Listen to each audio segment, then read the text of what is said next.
Hey, hello everyone, hello guys, hello. And I want to wait a little for some of you to join back. I'm very sorry for the technical disruptions that we had the other time. I'm very sorry for the technical disruptions. So we just have to fix the things, and I think we are back live now. We are back live. I was talking about the process to go by in getting your home in the year 2024. If your plan is to get a home in 2024, don't lag back, don't wait. Let's just take a move, just move. Like I told you, there are basic things for you to just go by in getting your home. Getting a house is never hard at all. It's never difficult. It's just about those process. Take the steps step by step, and then you have your key in the year 2024. I was talking about credit, starting with your credit. Don't ever assume anything about home ownership. Don't let anybody tell you that this is how I did my process, this is how it's supposed to go by your own process. Everybody's case and situations are different. Until you talk to a realtor, like I always say, like I've been saying it, just talk to a realtor. Until you talk to a realtor before you know what is applicable to you. So starting with your credit, no matter maybe the condition of your credit, you just need to talk to me. You understand? Talk to me, talk to somebody that you believe, that you trust, to know the process to go by. No matter the condition of your credit, I can always work with it. Like I always say, whether your credit is small, big, medium, or whatever, I can always work with your credit. And then after your credit is your income. If your income, whatever may be your income, we always want to group the incomes by W2 or 1099. Like I was saying before, we had that break. If your income is 1099, please do not file your tax this year 2024. Do not file 2023 tax this year until you talk to me, until you talk to a realtor, until you talk to a lender. Just let the lender know that, what, I'm planning to buy a home and I'm on 1099. What are the things I need to do? And of course, they will be able to guide you. Some people, by the time of their tax filing, that is when they have already, they are shooting themselves in the foot. They have already, killed themselves because they want to write off. They don't want to pay back to the IRS. You understand? So there are many things to that, but at least talk to me. Let me know what you need to do in order to, to go about when you are doing your tax in the year 2023 taxes in this year 2024. 1099. You just need to talk to me and let me take you through. And if you have W2 job, if W2 job is what you have, yeah, fantastic. Many people always say that, what, I don't have a green card. What will I do? Do I need to buy a home? Yes. Oh my God, I'm an advocate of it. You don't need to wait until you have your green card to buy your home in the year 2024. Don't let anybody tell you, my dear, you just have to wait until you have your green card before you buy.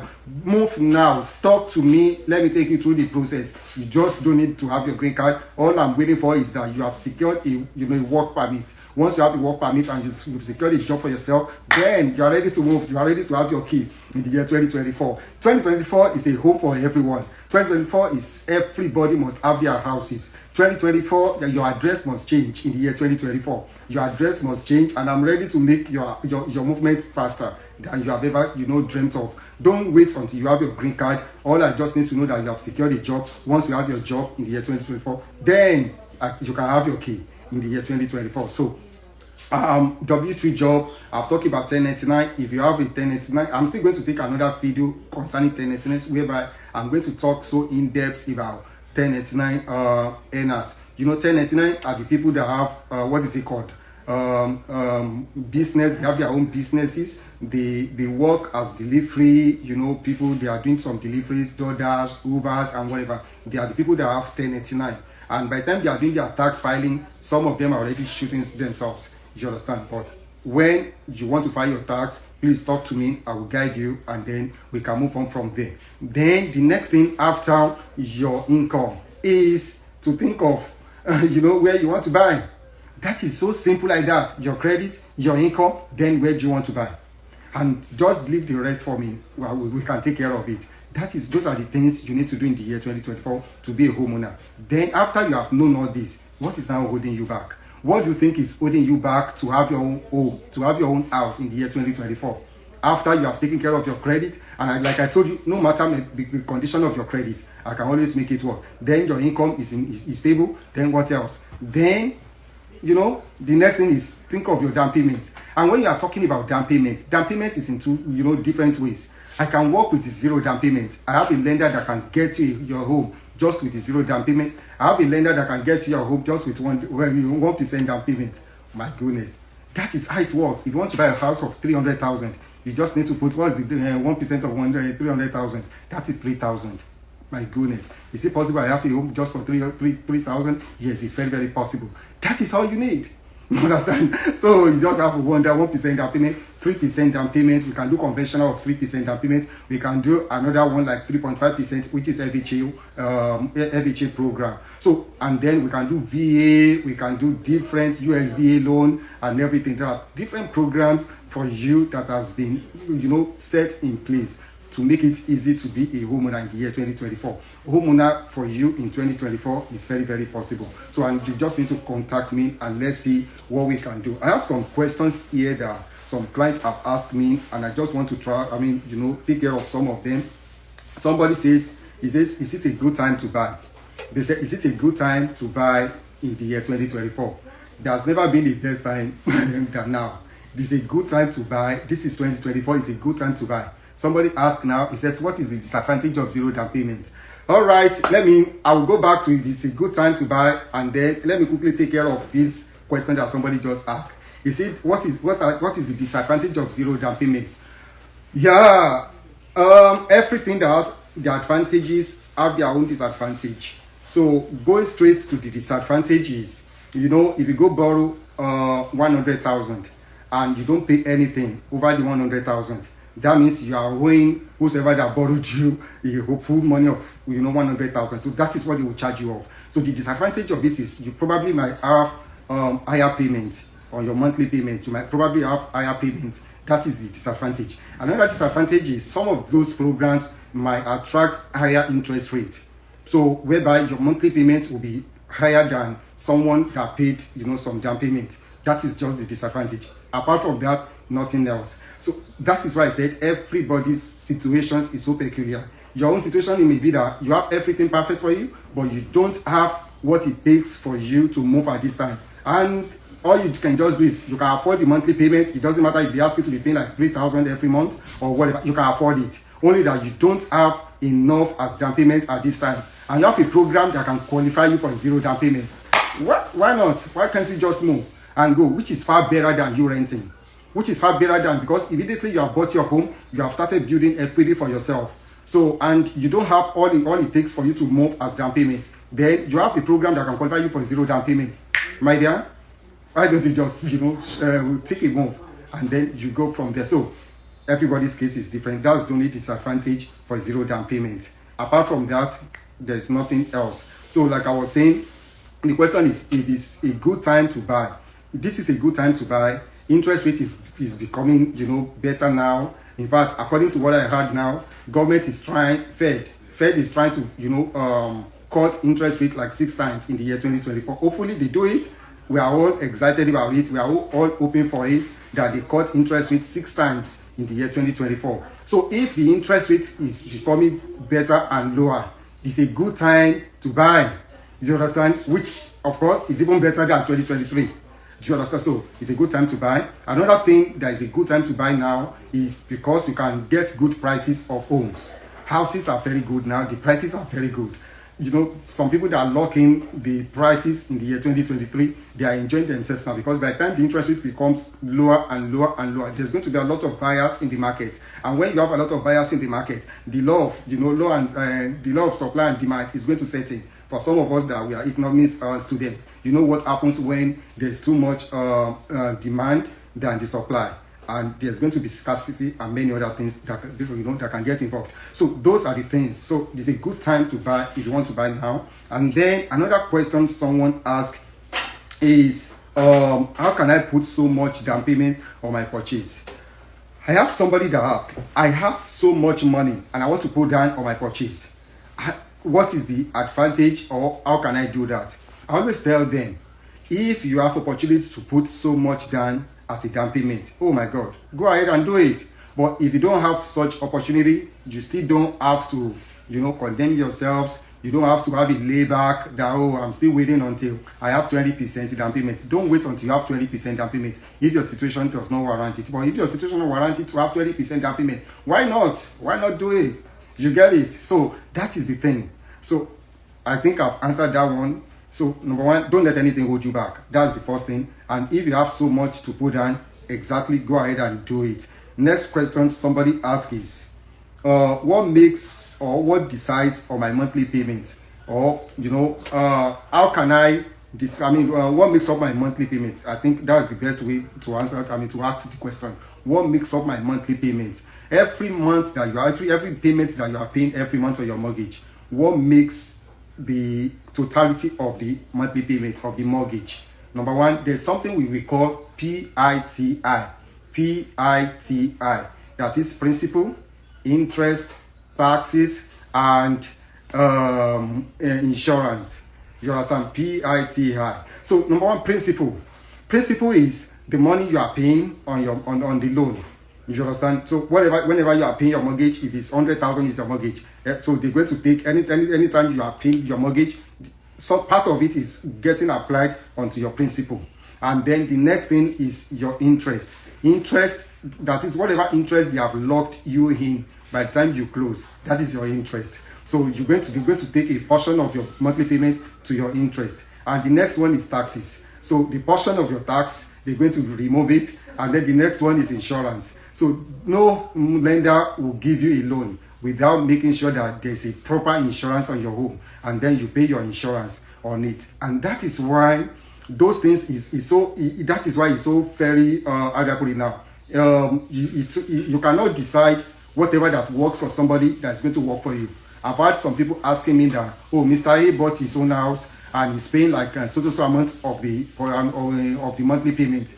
Can I buy, if I buy my home as well for that same amount, can I be paying almost the same amount of as my monthly payment? I always tell them it's so different because of what makes the payment. What makes the the totality of the payment, because of the principal, insurance and taxes and and interest. You understand? Because Mr. He might have lower down payment, lower interest rate, and you have higher interest rate. Mr. A might have bought his own house in a good environment, in a better neighborhood that has higher taxes, and you are buying your own in a neighborhood that has lower taxes. So those are the things that determine individual monthly payment. So that's why you cannot compare my own monthly payment to your own because of the PITI.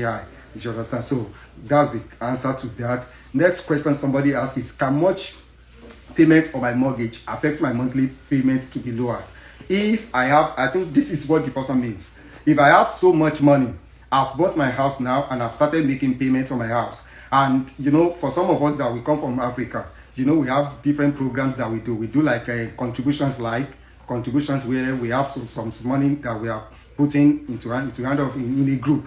And somebody is entitled to get the money at the end of the month. So if you have so much money, can you put so much money into your mortgage and just pay off your mortgage? I think that is what they are trying to do. That if I put so much money onto my mortgage, can that lower my monthly payment?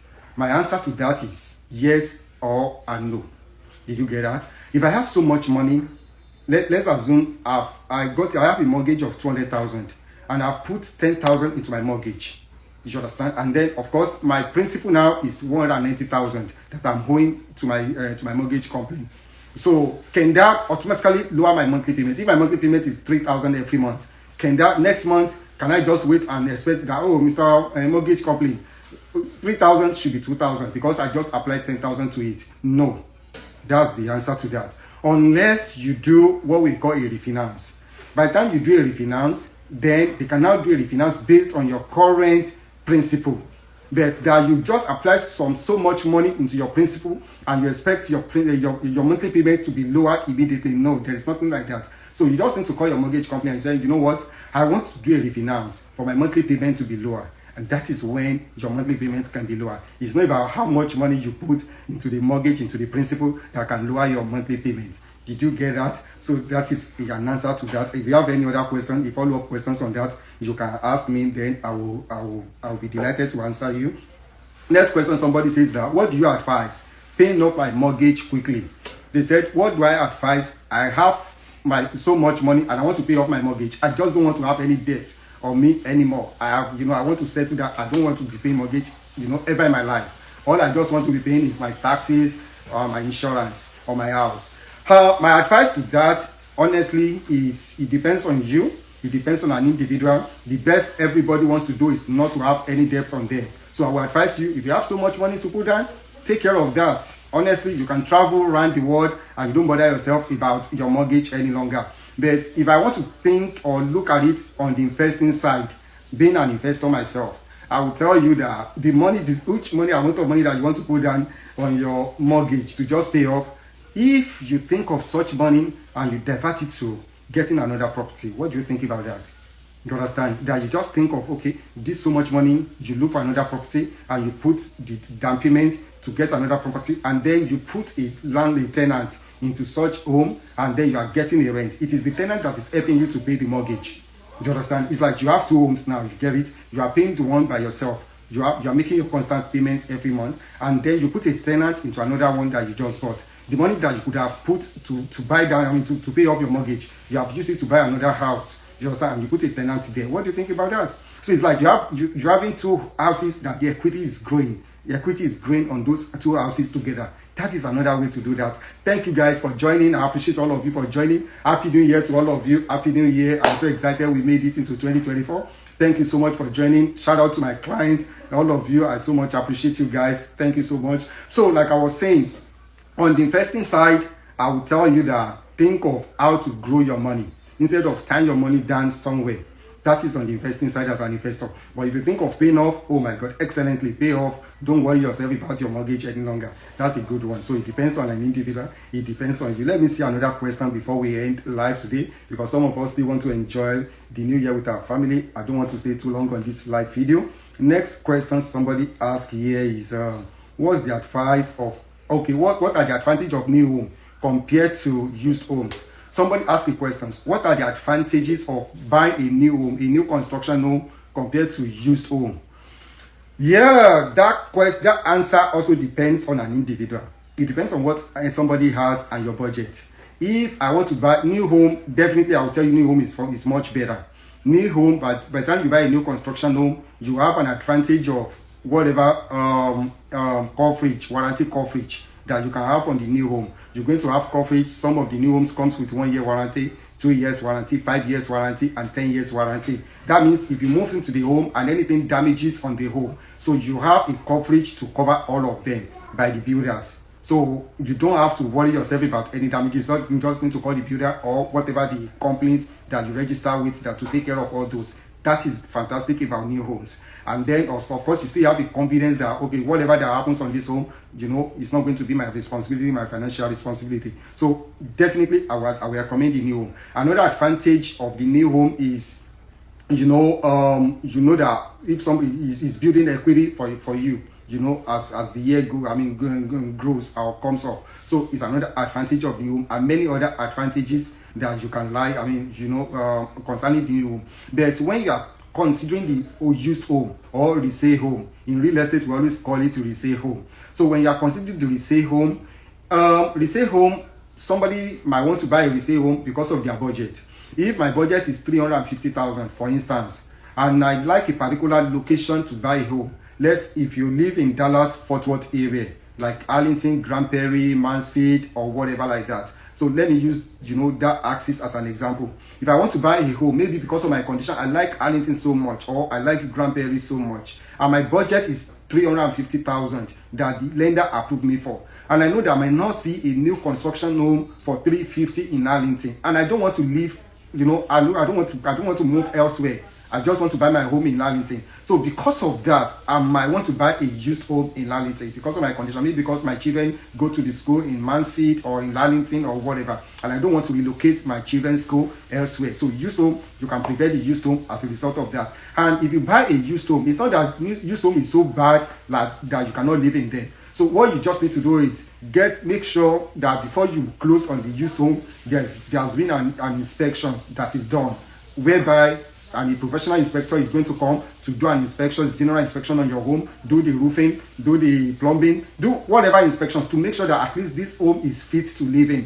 After it is fit to live in, don't move in just like that until you have a home warranty. There's what we call an home warranty. Home warranty is in the, just have a mindset of like insurance. So you have a home warranty on the home. If anything damages, so if anything breaks on the home, you just call your home warranty to take care of it. So just like the new home that we discussed. You understand? So you could have got the preference of your location, and as well you have a coverage concerning anything that breaks, as if you are buying a new home. So it depends on an individual, actually, like I said. But you don't, if your situation warrants you to buy a used home, don't think that you cannot still move until you have so much money to buy a new constructions. So I appreciate everyone. I thank you guys for joining. Thank you so much. Thank you. I'm sorry I won't be able to read names because the camera is a little bit, you know, far away to me, but I'm sorry. But I appreciate everyone for joining. Do you have any question?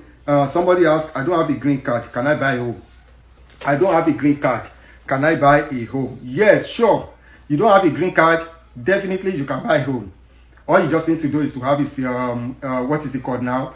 You have a work permit. Once you have your work permit and you secure the job, you can buy a home. Another question some people do ask me is, can foreigners buy a home? If I live in Nigeria, will I be able to buy a home in the US? Oh, come on. You understand? You're welcome. And we have homes available for you. We have different programs. You understand? That entertain, that, you know, that can accommodate your situations. You want to be an investor and you are coming to the US to buy a home, you know, maybe for renting or whatever, or if you're planning, your family is trying to relocate to the US and you don't want to, you know, start by renting. You want them to move into your home. Contact me. I have different programs to take care of all that. You understand? So homes is for everyone in the year 2024. Your address must change in the year 2024. We need to celebrate somebody in the year 2024. And if you're planning to buy a second home, you're an investor, you want to think of, I want to buy another one for investing purpose, contact me. Let's work together. Let's see what we can do to make things happen for you. Like I said, I don't want to take too long on this video. I want to end it now. I'll still do another one. This is tagged Ask the Realtor. If you have any questions, I'll send it to my DM. I will address it. You know, if I need to call you personally, I can call you. If you want to call me, my phone number is 972-639-1000. 972-639-1000. Call the Realtor, send your DM, and I will attend to it. Thank you, guys. Thank you so much. I appreciate you all. All right. Can I sign out now? All right. Thank you. Bye-bye.